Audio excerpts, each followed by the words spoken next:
Ich möchte nicht jedes Mal von Session zu Session die Inhalte in den Kassetten auf die jeweiligen Gewässer anpassen. Daher verbirgt sich im Inneren der Kassettenteile ein ganz spezielles individuelles Konzept. Was sich genau da drin befindet und warum ich genau diese Kleinteile gelagert habe, erzähle ich euch in diesem Filmchen. Seid gespannt. Hallo und herzlich willkommen bei MS Friedfischen TV und für alle neuen Gesichter. Mein Name ist Michael Schlögl und meine Passion ist seit über 50 Jahren modernes Friedfischangeln pur. Ich führe Workshops in Gruppen sowie Privatcoaching direkt am Wasser durch. Und wer gerne hierzu Interesse hat, der kann mir gerne eine E-Mail schreiben. Nun Film ab. Die Leute fragen mich oft, was ist in meiner Sitzkiepe alles drin? Viele von euch wissen es bereits. Ich fische immer noch meine damals vor circa 10 Jahren entwickelte MS Solution Kiepe auf allen Gewässern, von Steinpackungen in Flüssen bis hin zu Gewässern auf ebenen Böden. Sie ist mein ständiger, treuer Begleiter. Gut, so sieht sie auch aus. Es ist Werkzeug. Da ich mich in den letzten 15 Jahren, man kann schon sagen, ausschließlich auf das Futterkorbangeln spezialisiert habe, habe ich demnach auch mein Tackle hier in den Kassetten so ausgerichtet. Ich verzichte daher auf die fertigen Stippmontagen von damals mit den Aufwicklern sowie die gesamten kleinen Helfer im Stipper und im Match-Zirkus, alles was mit Posen und Wacklern zusammenhängt. Meine Kiepe besitzt eine 3 cm Lade oder Modul genannt, wo der Drehstuhl hier aufgesetzt wird, sowie ein 6 cm Kassettenteil mit Frontschublade. Ich habe genau diese 9 cm als Höhe gewählt, nur aus folgendem Grund, dass ich ergonomisch perfekt sitze, mehr nicht. Ich verzichte auf Aufstocken und noch mehr Kassettenteile. Das macht die ganze Schlepperei viel zu kompliziert und erschwert das Ganze. Dafür gibt es ja meine Klappbox XL mit den ganzen Innereien hier drin, die ist voll ausgestattet. Sowie die Gerätetaschen, mehrere. Und in den Gerätetaschen befinden sich dann die Futterkorbtaschen. Zurück zur Kiepe. Im Inneren der Laden verbergen sich meine speziellen Kleinteile. Die Kleinteile sollen nicht bleischwer sein. Also dafür ist die Tasche denn da oder die Klappbox. Und die bleiben für jede Angelsituation ein fester Bestandteil in der Kiepe.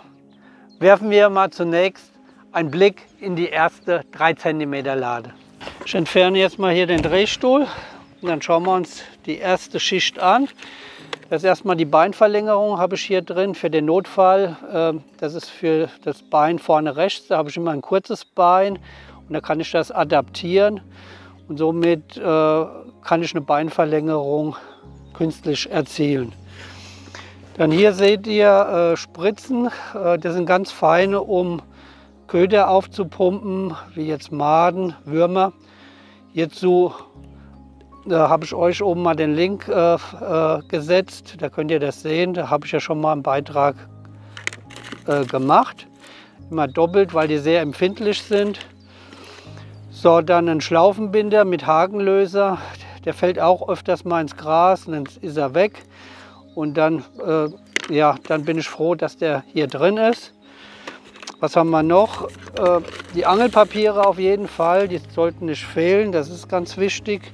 Ein Edding, um was anzuzeichnen, auch sehr sinnvoll. Dann Schmirgelpapier, wenn mal ein Bruch passiert und man muss was nachschleifen und kleben, das heißt die Kombination UUN-fest, 2 Komponentenkleber. Innerhalb von einer halben Stunde ist das wieder fest. Wenn zum Beispiel ein Ring mal abgegangen ist oder sonstiges, kann man sich sehr gut behelfen. Da ist das Gefäß und auch der Spatel. So, dann brauchen wir die Brille. Manchmal für ganz filigranen Sachen. Wenn man jetzt zum Beispiel einen Rapid Stop anbringen muss, dann sind meine Augen auch nicht mehr hundertprozentig die besten. Und das erleichtert mir, also das ist auch hier drin. So, dann haben wir noch was Spezielles von meinem Kumpel Jens bekommen.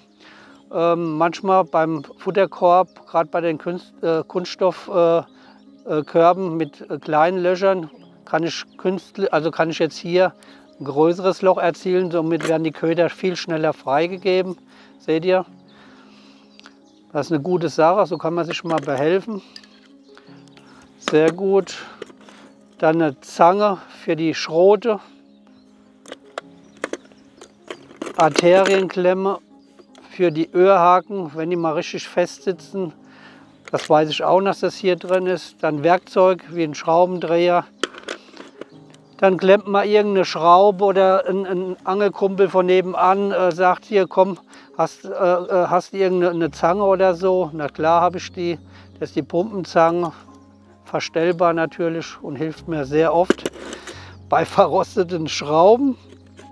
Dann haben wir hier nochmal so eine Stotzzange für die Stotzbleie. Hier nochmal feineres Schmirgelpapier, nochmal ein Hakenlöser. Und das sind die Markierungsstifte. Die habe ich zwar immer in der Klappbox auch drin, aber oft finde ich sie nicht in meinem Stapel. Und dann greife ich zu denen hin, da weiß ich, hier sind Ersatzstifte. Und habe dann auch mal hier noch ein paar Ringe. Falls mal irgendwas mal so unterwegs ist mal 3-4 Tage auswärts und kann nicht in die Werkstatt rein, dann habe ich hier noch mal ein paar Ringe, da kann man sich auch noch mal behelfen. Das war es im Großen und Ganzen zu der ersten Lade und lasst uns mal einen Blick in die zweite werfen.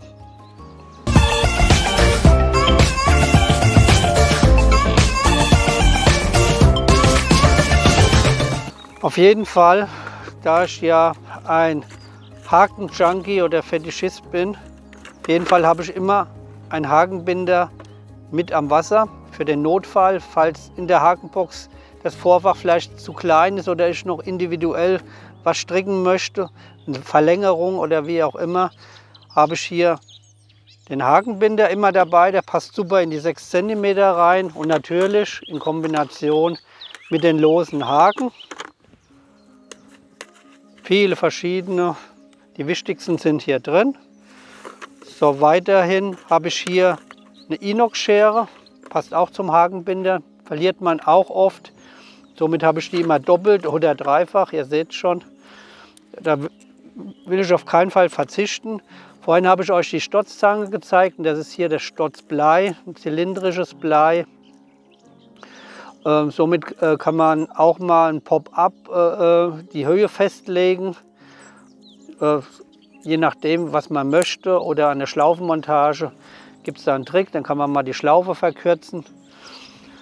So, was haben wir noch mit drin? Was ist doppelt? Doppelt habe ich auf jeden Fall, wo ich sage, das muss auf jeden Fall drin sein, weil das verlegt man so oft und nachher findet man es nicht und man kann dann zum Beispiel hier keinen Methodkorb mehr richtig füllen, aerodynamisch, sondern nur mit der Hand und das ist dilettantisch. Somit habe ich hier immer noch eine zweite Mulde mit an Bord. Auch das hier ist immer doppelt. Ruckzuck hat man es weggelegt und findet es nicht mehr, also doppelte Sachen. Dann muss ich mal einen Flatkorb erneuern, da merke ich, der ist porös. Das kann ich schnell am Wasser machen. Also hier der Hydro-Gummi Grau oder den Schwarz habe ich hier drin. Und natürlich gibt es dann auch noch das Kästchen mit den Ringswivel dazu. Und somit kann ich am Wasser schnell einen frischen Flatkorb mir erzielen.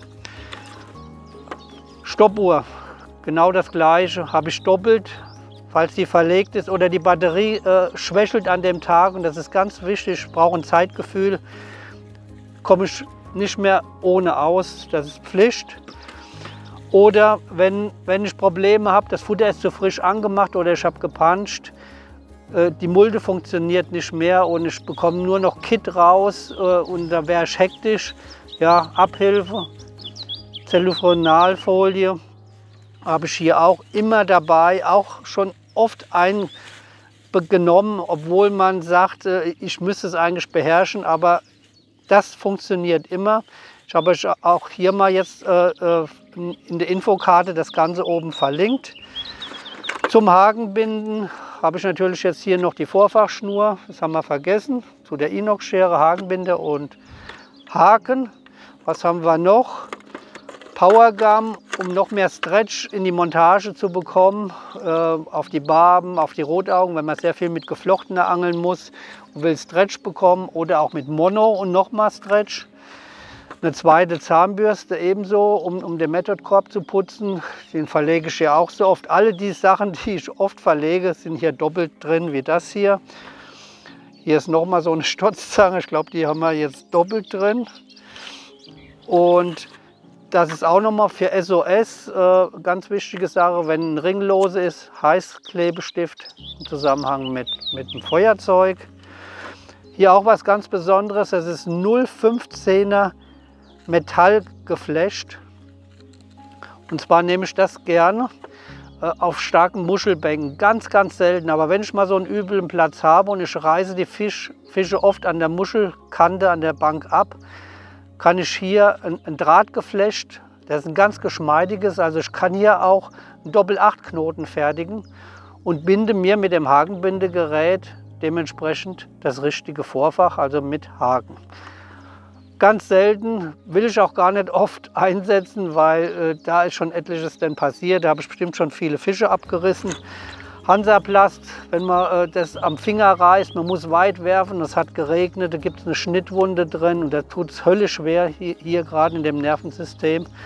Oder man hat sich allgemein mal verletzt. Hansaplast hilft auf jeden Fall. Ich glaube, das ist schon die dritte Inox-Schere. Ich weiß jetzt auch, wo die ganzen Scheren sind. Dann mal wieder einen kleinen Stift. Und auf was ich nicht verzichten möchte, ist auf jeden Fall die 45 Gramm Zinkwackler. Normalerweise halten die ein Jahr, aber kurze Historie. Auf der Iberien Masters habe ich in 2 Minuten 3 Stück versenkt, was ich in 3 Jahren nicht einer versenkt habe. Somit habe ich das auch erweitert. Dann habe ich noch ein Einfädeldraht, wenn man dann mal irgendwas einfädeln muss über was ganz Filigranes, so ein Schlauch oder wie auch immer, gleich 2 Stück, ein 2-Euro-Stück, seht ihr, Notfall. So, dann habe ich für Sonnenstrahlen, Reflexion eine Polaroid-Brille, also UV, kann ich auch gut ins Wasser schauen, wenn man mal vorne auch angelt, sehr hilfreich. Dann ein Klemmbackensystem, kann man immer was am Bein passieren, das bricht ab oder irgendjemand kommt ran oder man eckt es an. Und somit habe ich den passenden Schlüssel dazu und kann sofort das Bein austauschen oder das Backensystem. Dann habe ich hier den Prototyp von unserem Template, das ist Hering-Schablone, das ist aus Metall. Das neue ist aus Kunststoff, genauso gut. Dann, wenn man mal Verwicklungen hat, habe ich auch mehrere von denen, aber mit so einer feinen Spitze kriegt man immer mal wieder den Knoten raus. Und gleichzeitig ist das ein Hakenlöser. Dann ein ganz klein gehaltener Zollstock, der nicht aufträgt und seine Funktion erfüllt, seht ihr, auch sehr gut, finde ich. Und da drüben haben wir abschließend noch eine Sichel dabei für den Uferbereich, falls das immer mal wieder hinter die Fiederspitze ist, immer wieder das Gestrüpp im Weg. Das wird dann auf die Setzkescher, sage ich, auf dem Arm aufgesetzt, 3/8, und kann sich somit behelfen. Die ausgesuchten Kleinteile sind natürlich sehr individuell auf mich zugeschnitten. Ich hoffe, der Einblick in meine Schatztruhe hat euch gefallen. So könnt ihr mir gerne ein Like spendieren. Falls ihr sonst irgendwelche Fragen zu diesem Film habt oder Themenvorschläge, so lasst es mich gerne unten in der Kommentarleiste wissen. Ich sage mal wieder danke fürs Zuschauen und bis zum nächsten Film. Euer Emil.